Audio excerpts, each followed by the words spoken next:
હું ને આપડા માસી છોકરો આવતા રહ્યા સાળંગપુર હનુમાનજી મહારાજના દર્શન કરવાના દર્શન કરી લીધા. અહીંયા સાળંગપુર આવીને જોતા અહીંયા તો ધૂળેટીની તૈયારી થતી હતી. વિડીયો જોતા તો ખબર પડી જશે.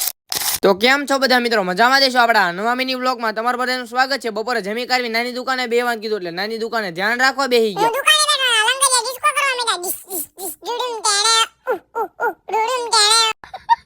આપડા માસી છોકરો કે સાળંગપુર હનુમાન દાદાના દર્શન કરવા જાવ હે. પછી તો ગાડી કાઢી નીકળી ગયા બે માસી ભાઈ હનુમાન દાદાના દર્શન કરવા. આવતરિયા હું આપડા માસી છોકરો સાળંગપુર હનુમાન દાદાના દર્શન કરવા આયા. સાળંગપુર આવીને જોયું તો અહીંયા તો ધૂળેટીની ધામધૂમથી તૈયારી થતી હતી. કોણ કોણ ધૂળેટી રમવા સાળંગપુર આવવાનું જરાક કોમેન્ટ તો કરો. આવતરિયા હું આપડા માસી છોકરો મંદિરે હનુમાન દાદાના દર્શન કરવા. પછી તો હનુમાન દાદાના દર્શન કરી લીધા. તમે બધા પણ હનુમાન દાદાના દર્શન કરી લો ને હનુમાન દાદાની જય બોલાય નાખી.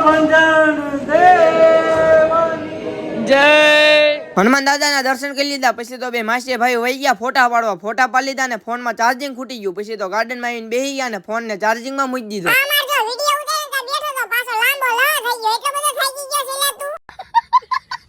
સાળંગપુર હનુમાનજી મહારાજના દર્શન કરી લીધા. ગાડી કાઢી નીકળી ગયા બે માસી ભાઈ બોટાદ ઘર બાજુ. વચ્ચે પાણીપુરી ની લારી આવી. પછી તો બે માસી ભાઈ પાણીપુરી ખાવા ઉભા રહી ગયા. પાણીપુરી ખાઈને આવતા રહ્યા મોટી દુકાને બે ભાડા નામે દુકાન બંધ કરી દીધી. આવતી રહી દિવ્યભાઈ ના ગેમિંગ રૂમ માં ગેમ રમવા. તમે બધા ફોલો તો કરી નાખો.